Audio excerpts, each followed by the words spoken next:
Assez souvent, les contes baignent dans un climat onirique.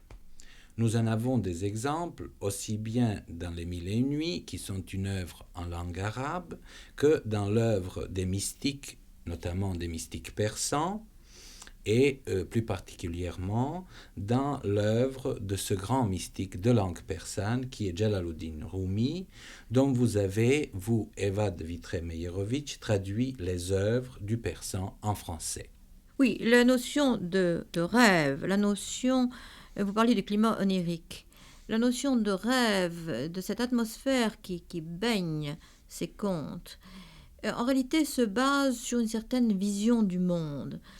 La vision du monde dans la culture musulmane que représente si merveilleusement bien ce grand poète dont vous venez de parler, Rumi, le monde n'est pas quelque chose de totalement irréel, comme la Maya de l'Inde, ce n'est pas un monde illusoire, mais c'est un monde qui, en fait, par rapport à la réalité qui transcende toute chose, n'est un peu que comme un reflet dans un miroir. Le reflet existe bien, mais ce n'est jamais qu'un reflet, ce n'est jamais qu'une réalité un peu participée. Il y a un hadith, une parole du prophète de l'islam qui dit que l'homme dort toute sa vie et c'est simplement quand il meurt qu'il se réveille. Nous avons déjà parlé, Monsieur Bamat en avait parlé aussi, je crois que c'est extrêmement important, de la mission d'éveil des contes, de la littérature des contes, qui a pour but de tirer l'âme endormie de ce sommeil de raflat, de ce sommeil de l'indifférence, de l'oubli, comme disent les gnostiques, dans lesquels nous vivons notre petite vie quotidienne. Et alors le rêve représente en fait une déconnexion, une prise de conscience qu'il y a tout un autre monde possible, où d'ailleurs tout est possible, et c'est un des éléments, nous l'avons vu dans l'entretien que vous avez eu avec Najmuddin Bamat, un des éléments caractéristiques de la littérature des contes, c'est que justement tout peut arriver, de même que dans un rêve, eh bien, tout peut arriver, on vole, on se transforme en je ne sais quoi, enfin, tout peut arriver. Et alors, il y a ce climat de merveilleux, il y a ce climat de rêve, et ce fait que le rêve étant une déconnexion avec la vie quotidienne, permet d'arriver à un certain niveau de compréhension. Il y a une histoire de Rumi qui anticipe sur la fameuse œuvre de Calderon, La vie est un songe. Et si vous permettez, je vais vous lire, c'est très court d'ailleurs, ce qu'il dit à ce sujet. Il dit: l'homme qui a vécu plusieurs années dans une ville, dès que le sommeil lui a fermé les yeux, contemple une autre cité remplie de biens et de maux, et sa propre ville ne vient pas du tout à son souvenir. De façon qu'il puisse dire j'ai vécu ici, cette nouvelle cité n'est pas la mienne, ici je suis seulement de passage. Non, il pense qu'en vérité il a toujours vécu dans cette ville-là, qu'il y est né et qu'il y a été élevé. Or ce monde est le rêve de celui qui dort. Le rêveur s'imagine qu'il est durable, jusqu'à ce que tout à coup se lève l'aube de la mort et qu'il soit libéré des ténèbres de l'opinion et de l'erreur. Alors il se mettra à rire des chagrins qu'il a endurés lorsqu'il apercevra sa demeure permanente. Tout ce que tu as vu dans ton sommeil du monde te deviendra évident quand tu t'éveilleras. Nous voyons toujours ici cette notion de reconduction de quelque chose de très matériel. On va toujours du signe vers la chose signifiée. Et par exemple, Rumi, dans une histoire, aussi dans une lettre tout à fait inédite, parle de cette nouvelle naissance qu'apporte l'accession à une nouvelle dimension de l'être, qui est vraiment, on est deux fois né, comme disait l'évangile de Saint Jean, quand on arrive à un niveau de compréhension, de connaissance, où connaître est vraiment la connaissance, comme disait Claudel, qui est une naissance au monde, une nouvelle naissance au monde. Il raconte par exemple, il dit que l'embryon dans le sein maternel, qui ne connaît que les ténèbres du sang maternel, si on lui racontait, s'il était capable de le comprendre, et qu'on lui disait, eh bien, au-delà du sein de ta mère, il y a des villes, des villages, des hôpitaux, des musées, des tableaux, des arbres, des clairs de lune, des couchers de soleil, bon, il ne pourrait même pas s'imaginer ce que c'est. Et de même, dit-il, dans notre condition charnelle, nous ne pouvons absolument pas imaginer ce que peut être une autre condition de l'être. Seul le rêve peut nous en donner une petite idée. Alors le conte, avec justement cette aura, cet halo de résonance possible, d'écho qu'il peut éveiller en l'être, est une sorte de réminiscence. Et là, je touche à un point qu'on n'aura malheureusement pas le temps d'aborder, mais qui est quelque chose de très important dans la pensée musulmane, c'est que pour la pensée musulmane comme pour la pensée platonicienne, en réalité, connaître, c'est se souvenir. C'est se souvenir d'un autre monde, c'est se souvenir d'une autre dimension de l'être. Et par exemple, quand on parle de la musique, eh bien, les penseurs de l'islam ont dit, si nous sommes tellement émus par la musique, c'est parce que nous avons entendu ces mélodies à un autre niveau de l'être.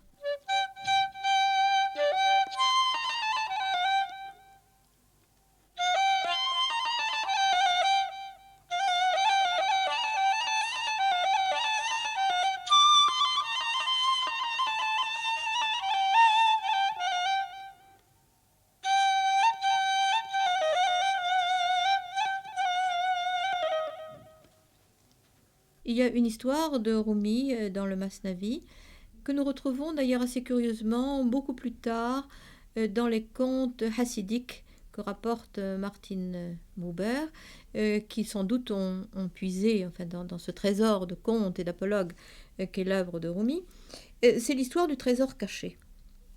Rumi raconte qu'un certain Ali de Bagdad, qui avait perdu et dilapidé d'ailleurs tout son héritage, et qui de ce fait se trouvait à la fois ruiné et abandonné de tous ses amis, prie Dieu de l'éclairer.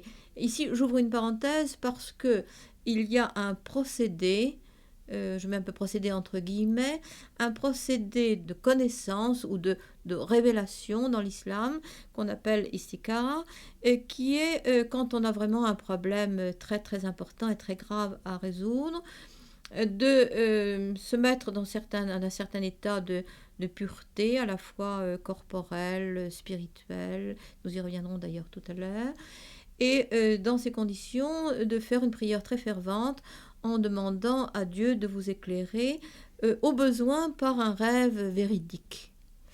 Donc cet homme pris de la sorte se couche, s'endort, et en réponse à son invocation, il voit un trésor qui est enfoui dans la terre, près d'un pont, à un endroit qu'il reconnaît vaguement pour être la ville du Caire, qu'il ne connaît d'ailleurs pas. Et ce rêve est tellement vivant et tellement frappant, ce trésor qui va le tirer de sa misère, qu'il prend la résolution de partir. Il fait ses adieux à sa famille, il s'en va, il arrive au Caire, il reconnaît avec émerveillement l'endroit qu'il avait vu dans son rêve. Il n'ose pas tout de même en plein jour se mettre à creuser la terre, il attend que la nuit se tombe et il se met fiévreusement à creuser le sol. Au moment où il va peut-être arriver, il espère tout au moins à trouver ce fameux trésor, quelqu'un lui met la main sur l'épaule, c'est une patrouille de police. « Qu'est-ce que tu fais là? Tu es un voleur, suis-nous. » Il arrive au poste de police et il raconte son histoire à l'officier de police, qui se met à rire et qui lui dit « Écoute, tu es complètement stupide. Moi aussi, j'ai rêvé que chez un certain Ali de Bagdad qui habite dans telle rue, dans telle maison, et tout ça, c'était dans mon rêve, lui dit-il.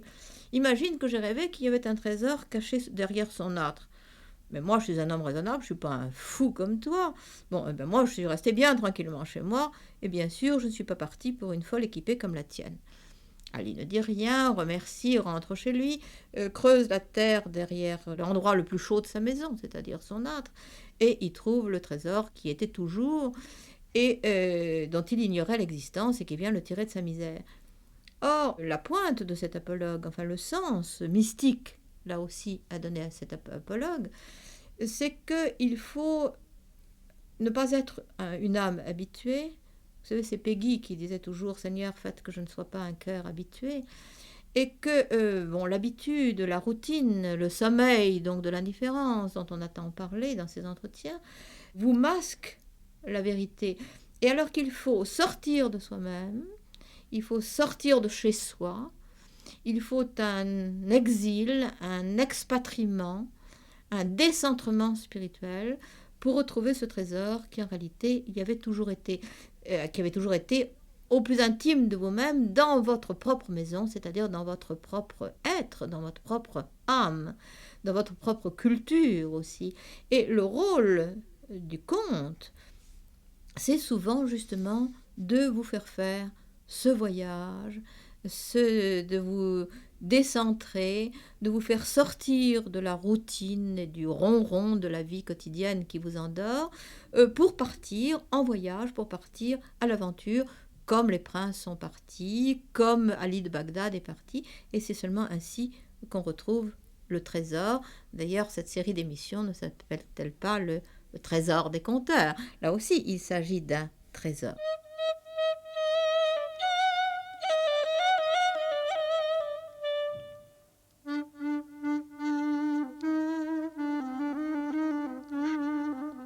Pour que le songe revête ce caractère de vision, vous avez fait allusion à certaines conditions à remplir.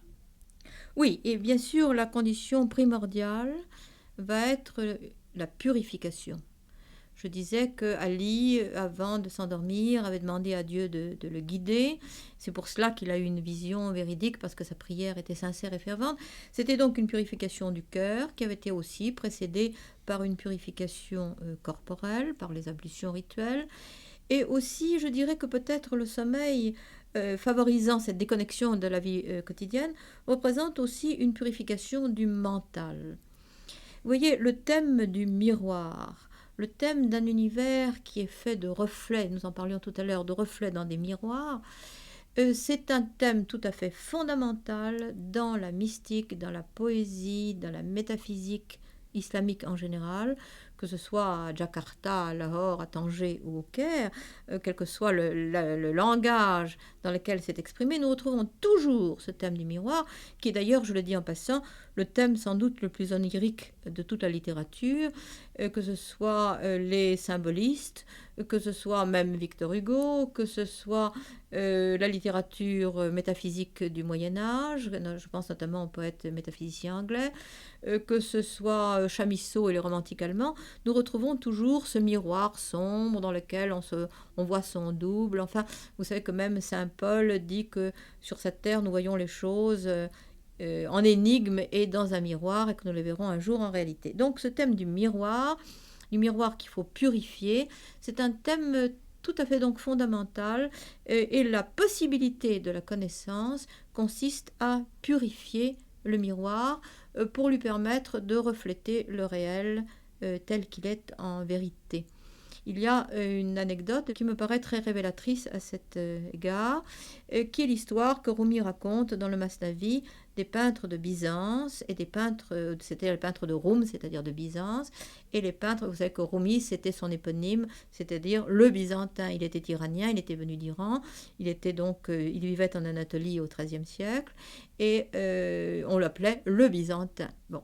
Alors les peintres de Roum, c'est-à-dire les peintres de Byzance, et les peintres de Chine, qui sont mis en compétition pour décorer la salle d'un palais.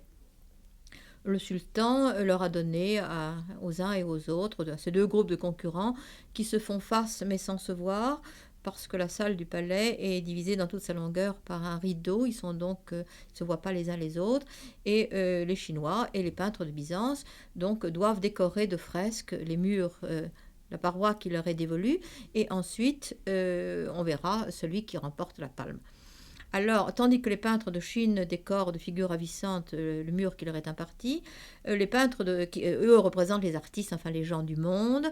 Au contraire, les peintres de Byzance ne font que polir et blanchir sans arrêt leurs murs. Au jour de l'inauguration, le sultan vient, admire d'abord les fresques des peintres de Chine, puis demande qu'on retire le rideau. C'est le dévoilement, c'est un terme tout à fait mystique, le dévoilement où les choses apparaissent dans leur vérité première.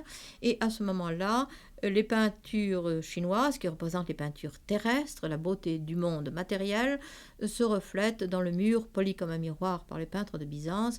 Et l'apologue nous dit que le reflet était plus beau que la réalité, car dans un cœur qui est absolument dépouillé de toute image, vient se refléter comme un miroir sans tache toute la beauté du monde.